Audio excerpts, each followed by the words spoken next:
A nossa convidada de hoje é uma jovem que, por opção, decidiu dedicar sua vida à política. De líder estudantil a secretária de Estado no Amazonas, ela não faz reservas ao afirmar que o problema do esporte, sua principal bandeira política, se chama prioridade. Com o discurso de transformação, ela quer ser um novo rosto no cenário político local. Janaína Chagas, ela que é testemunha de quanto o esporte pode transformar vidas. Bonita, jovem, inteligente, uma pessoa que tem uma condição financeira legal. Você acha que esse discurso ele é preconceituoso para quem quer fazer política? Não tenha dúvida. Eu acho que inclusive mulher também, além de tudo isso. E mulher? Bom, eu acredito que hoje, infelizmente, a política muitas vezes não tem tanto espaço para esse discurso. E eu acredito que é o que realmente a população espera do político. Nós teríamos que dar aí uma oportunidade para essas pessoas que, de alguma forma, têm vontade de contribuir, têm vontade de construir uma política diferente e que não precisa da política, sabe? Que vai para a política porque quer realmente dar a sua contribuição. E isso eu acredito que é o que falta hoje e que é o que abre as portas para esse discurso, de tudo que você falou. Então, por isso, eu me coloco aí de verdade à disposição para, de alguma forma, pegar exatamente essas pessoas. Porque eu acho que esse discurso é realmente o da massa hoje. Ninguém aguenta mais o que tem, nós queremos algo diferente. E esse é o diferente. E aí, assim que eu gostaria realmente de me colocar como o diferente. Porque o que a gente tem, ninguém quer mais. Então vamos ser o diferente. Que bom que eu sou o diferente, né? É verdade. Agora, a gente olha muito a pressão social em buscar uma novidade, né? E assim, a verdade é que nas últimas eleições a gente tem tido algumas decepções com essa questão do novo, né? Novo não é na idade, primeira coisa, né? Eu acho que as pessoas precisam compreender isso. Eu acho que as pessoas buscam a novidade no discurso, na possibilidade de ter um novo modelo de política e tal. E eu queria que você falasse um pouco como é que você vê isso. Você que efetivamente é uma pessoa que está inaugurando o teu processo político. Eu acho que o novo, ele não está nem na idade, nem em ser a primeira vez, nem nada disso. Ele está no novo de atitude, no novo de discurso, no novo de o que essa pessoa tem de fato, de novidade para apresentar para a nossa população. E esse discurso do novo, de renovação, muitas vezes está e pode estar nos antigos também, que querem mudar a sua postura, querem mudar a sua atitude para, de alguma forma, atender os anseios dessa população que não aguenta mais o que vive hoje. Então, eu entendo muito que, assim, essa vontade de fazer algo diferente, de ter atitude diferente, ela não é só por nós sermos a primeira vez candidatos. Ela também passa pela competência, pela experiência. Eu sou advogada, graças a Deus tive a oportunidade de ter algumas experiências no movimento estudantil, que é um movimento político, de ser diretora de políticas públicas da juventude na época da prefeitura, fui secretária de Estado de Juventude, Esporte e Lazer. Então, além de ser nova, de ser jovem e de representar essa renovação, a gente vem com uma bagagem política e de competência e de técnica para, de alguma forma, levar para a Assembleia o que a gente espera de uma deputada estadual eficiente. Hoje, por exemplo, você traz um pouco esse lance da questão do esporte e, infelizmente, a gente precisa dizer isso aqui, o estado do Amazonas, ele sofre muito, e não é de hoje, né, com essa ausência de políticas públicas fortes para o esporte. Tanto é que a gente não tem tantas grandes expressões, você tem assim, talentos muito isolados, né, e muito mais por conta da força de vontade desses talentos do que efetivamente, como a gente vê em alguns países, uma política muito bem estruturada, onde você leva realmente o nível do atleta e do profissional, daquela pessoa que quer se transformar num profissional do esporte. E a gente não vê nenhuma representatividade nesse sentido, por exemplo, na Assembleia, na Câmara, né? Você não tem ninguém falando essa linguagem, né? Ninguém. E eu fico impressionada, porque assim, é o esporte, eu não digo só do esporte, é o esporte e a cultura, por exemplo. Mas principalmente o esporte. E a gente observa que não existe esporte de rendimento. Você pode observar nos países de primeiro mundo, todos os países desenvolvidos. Não existe esporte de rendimento sem esporte de base. E a gente vê nas nossas escolas o esporte absolutamente abandonado. Então, se a gente não construir uma base sólida para que a gente, primeiro, forme esses talentos, busque esses talentos e, de alguma forma, também, que é o que é mais importante no esporte e na cultura, forme cidadãos, porque eu entendo o esporte e cultura como parte e pilares de uma educação, da educação que falta muito no nosso estado também. Então, o esporte e a cultura também entram como esse pilar para que a gente identifique. Ninguém nasce amando o esporte. A gente coloca o esporte como opção e a pessoa se apaixona pelo esporte, pela cultura. Então você tem que primeiro dizer, gente, tem que oferecer, né? Oferece isso para a população na escola, porque não tem como oferecer em outro lugar. Oferece na escola, a pessoa vai se apaixonar e aí sim você vai lá e pincela os talentos para que a gente dê, através inclusive de uma lei estadual de esporte, por exemplo, para que a gente tenha empresas privadas apoiando esse esporte e tendo algum tipo de isenção, que é isso que acontece. A empresa privada precisa também ter vontade de apoiar socialmente. E para isso a gente precisa de atleta com nível e tendo base e caráter para também enfrentar e levar a bandeira do Amazonas aí não só nacionalmente como internacionalmente. Então a gente vê claramente, né? O esporte ele tem essa função, claro, de identificar talentos e levar esses talentos no seu maior potencial, mas aí você citou uma coisa que é muito importante. Ele também tem um papel de resgate, né? Porque aquele garoto que no seu contraturno de estudo, por exemplo, se envolve numa atividade esportiva, a possibilidade de envolvimento dele, devem ter estatísticas disso, né? Imagino, né? Gigantes, as estatísticas são as piores possíveis hoje. Porque hoje a gente realmente tem gente aí de 13, 12, 13, 14 anos presente no tráfico de droga. Antigamente a gente não tinha isso. E eles só estão nisso porque não deram oportunidade para eles estarem em outro lugar. E é fundamental assim, quando você pincela talentos, e aí você trouxe esses talentos de base, aquelas pessoas elas buscam espelhos, elas buscam alguma referência. À medida que você consegue gerar esporte de base e as pessoas começam a praticar e não estar nas ruas, eu acho que é muito mais fácil, Álvaro, muito mais fácil a gente não permitir que essas pessoas entrem no crime do que a gente do que a gente resgatar eles do crime, entendeu? Tem só benefícios, né? Porque é muito mais barato e com certeza o prejuízo para a família é muito menor, né? Quer dizer, quase nenhum, né? Imagina o sofrimento dessas famílias que veem essas crianças, esses jovens indo para as ruas, sabe, entrando no crime. Eu digo no crime, no tráfico, mas eu digo no crime do roubo mesmo, do homicídio, da prostituição, que não é crime, mas que acaba... Enfim, a prostituição, quando diz, a família muitas vezes coloca aquela criança na prostituição e isso sim é crime. E a gente se pergunta, o que a gente está fazendo por esses jovens, né? Que é muito fácil todo mundo sair, sabe, querendo dizer, mata, prende, vamos construir cadeia. E o que a gente está dando de oportunidade de fato para esses jovens na base? Não digo aqui em cima. E é como dizia nosso querido amigo e eterno filósofo Pitágoras, educar as crianças para que nós possamos jamais ter que punir os adultos. É isso mesmo. Então, como fazer isso? Só dando base, só dando educação, através do esporte também, da ciência, da cultura, da tecnologia. Se a nossa educação se fortalece, eu tenho certeza que a gente tira esse pessoal todo da criminalidade daqui a um tempo. Agora, você teve a oportunidade de ser secretária de esporte, ou seja, tocou nessa ferida, né? Conheceu essa ferida. O que você enxerga de possibilidades ou do que falta dentro dessa estrutura, falando já de política pública? É só lei mesmo ou está faltando mais coisa? Falta dinheiro? Falta alguma coisa a mais? Porque, assim, não é um problema só do estado do Amazonas, né? Eu me recordo agora, muito recentemente, da preparação dos atletas olímpicos. Muitos deles viraram militares para poder receber um salário para que pudessem se sustentar enquanto se preparavam, né? O que falta é prioridade. É isso. Orçamento, só tem orçamento quando é prioridade. É óbvio que assim, a gente vive uma crise política muito grande, a gente vive uma crise econômica muito grande e uma crise social muito grande. Mas a gente tem dinheiro para algumas coisas e não tem dinheiro para o esporte, para a cultura.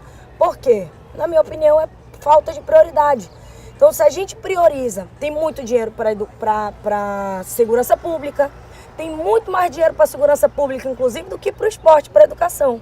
Quer dizer, tá tratando aquilo que a gente falou, né? Tá tratando o problema, adulto, mas não tá tratando de evitar que ele entre. Exato. Né? Então, eu tenho certeza que se a gente desfocar do que é o problema lá na frente e trazer um pouco mais para a base, para que lá na frente, daqui a 10, 15 anos, a gente diminua muito, assim, eu acredito, Álvaro, de verdade, proporcionalmente, o crescimento da educação, do esporte, da cultura na nossa criança e no nosso jovem é absolutamente a redução dessa criminalidade. Da criminalidade e do investimento na segurança. Inclusive na segurança e na saúde. Porque no hospital, hoje, você entra a quantidade de gente que é vítima de crime, vítima de violência, vítima de gente que bebeu muito, por exemplo, de acidentes de trânsito, que é muito também voltado para a educação. A gente para e pensa, o que a gente está fazendo com a nossa juventude? O que a gente está fazendo com a nossa educação? É isso que está desencadeando todo esse processo que nós estamos vivendo hoje. Agora, isso passa efetivamente por esse processo político e eu acredito que a sua decisão em participar efetivamente como candidata vem desse desejo, né? De ver essas coisas acontecendo. Agora, e o eleitor? Que é isso que eu acho que é uma grande preocupação. Eu tenho uma questão pessoal em relação ao eleitor que eu olho, eu vejo muita gente reclamando. E aí você vê, por exemplo, os mesmos comportamentos em algumas opções, etc. E a gente sabe que se fizer as coisas do mesmo jeito, a gente nunca vai conseguir trazer resultados diferentes, né? Como é que você vê o perfil desse jovem com quem você tem contato? É difícil de entender? Ele já compreende essa mudança que você está falando? Nem todos. A gente tem ido para as ruas, algumas pessoas conseguem entender, mas é necessário realmente um diálogo um pouco mais longo, um discurso. Mas nós temos conseguido. Eu costumo dizer que independente, inclusive do resultado dessa eleição, a todos os lugares que eu puder colocar essa mensagem nas pessoas de que a política ela precisa da participação daqueles que não aguentam mais a política, eu já vou me dar por satisfeita. Porque eu convido as pessoas. Gente, não adianta a gente ficar na nossa casa, no nosso trabalho, sabe? É tudo bem para algumas pessoas, para outras é muito ruim e mesmo assim ninguém faz nada. E mesmo assim, de 4 em 4 anos, as pessoas se vendem. E quando eu digo se vendem, não é vender só o seu voto. Tem líderes, tem, sabe, presidentes de bairros que ficam para um lado ou para o outro, dependendo de quanto a pessoa vai dar. Não tem ideologia, né? Zero de ideologia, zero do que aquela pessoa de fato representa. E aí a gente se pergunta, aonde nós vamos chegar se as pessoas não mudarem essa cultura dentro da própria comunidade, dentro dos próprios bairros, com a população em si. E aí eu reforço, porque eu falo isso para as pessoas. Gente, nos países desenvolvidos, a população é que muitas vezes dá a sua contribuição, seja ela qual for, de 10, 20, 30 reais, R$1.000. Mas a arrecadação ela não é pública, ela é voluntária da pessoa física, porque aquela pessoa acredita naquele candidato. Aí eu pergunto das pessoas às vezes, Álvaro, diga uma coisa, você que é líder, que é presidente de bairro, quanto você paga para você liderar todas essas pessoas aí? Aí as pessoas me perguntam, eu não pago nada. Eu falo assim, e por que tu acha que eu tenho de verdade que pagar para de alguma forma tentar ajudar vocês? Por que você acha isso? Aí as pessoas ficam pensando, sabe? Aí eu pergunto, sabe por que os políticos somem? Porque ninguém aguenta pagar para ser líder de tanta gente por 4 anos. É isso mesmo. Eles só aguentam de 4 em 4 anos. Mas se a pessoa tiver trabalho, discurso, se a pessoa realmente estiver lá para se dedicar pelas pessoas, eles não vão sumir, porque eles não têm por que pagar. Eles fazem o trabalho necessário para conquistar essas pessoas. O problema é você chegar na comunidade toda semana, querer fazer um trabalho e toda vez sair de lá sem dinheiro nenhum, né? Pois é.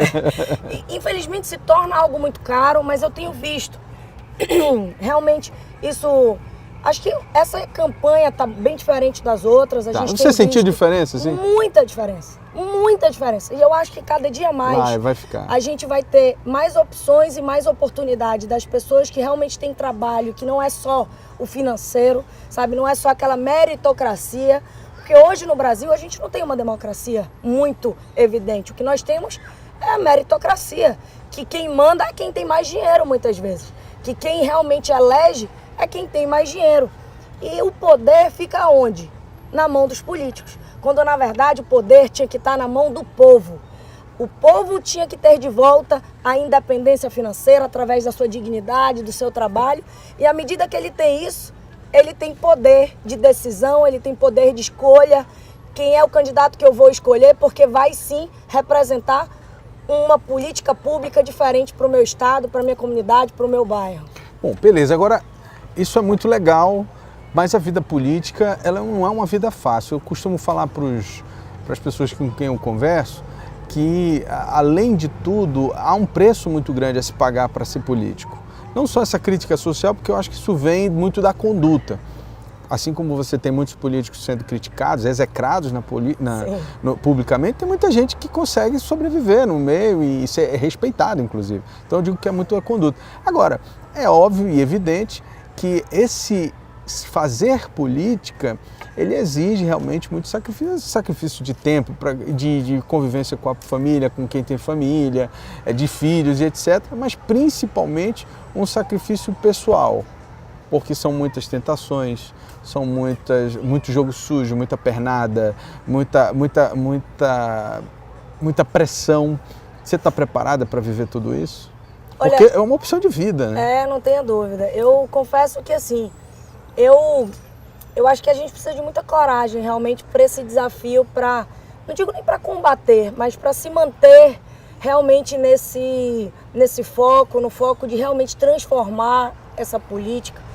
E eu acho que só com muito Deus mesmo, sabe, Álvaro? De verdade, a gente pedindo a Deus todos os dias sabedoria, se mantendo na fé de que nós queremos ser um instrumento. E eu acho que sim, precisa de muita dedicação, abdicação, a gente abdica de muita coisa, de vida. E tem tantas profissões que abdicam também, não é só política. E a gente observa que na política existe muito jogo sujo por causa do dinheiro.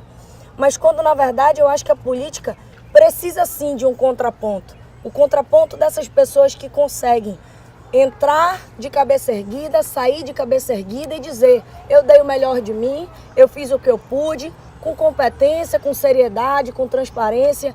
E eu acho que é isso que a gente precisa só aumentar um pouco esse número. Porque a gente sabe que, infelizmente, não vai ser no estalar de dedos que a gente vai conseguir mudar tudo. Mas se a gente conseguir colocar mais pessoas lá dentro que queiram realmente estender a mão, que queiram olhar para o todo e não para o individual, a gente vai conseguir aí dar um contrapeso, né, da pessoa do bem. E é uma outra coisa que eu falo, gente, se as pessoas de bem não participarem da política, a gente vai continuar sendo governado, as nossas vidas estarão nas mãos das pessoas que estão olhando para si em vez de olhar para o todo. Agora, Janaína, a gente está falando aí de um momento da política muito delicado.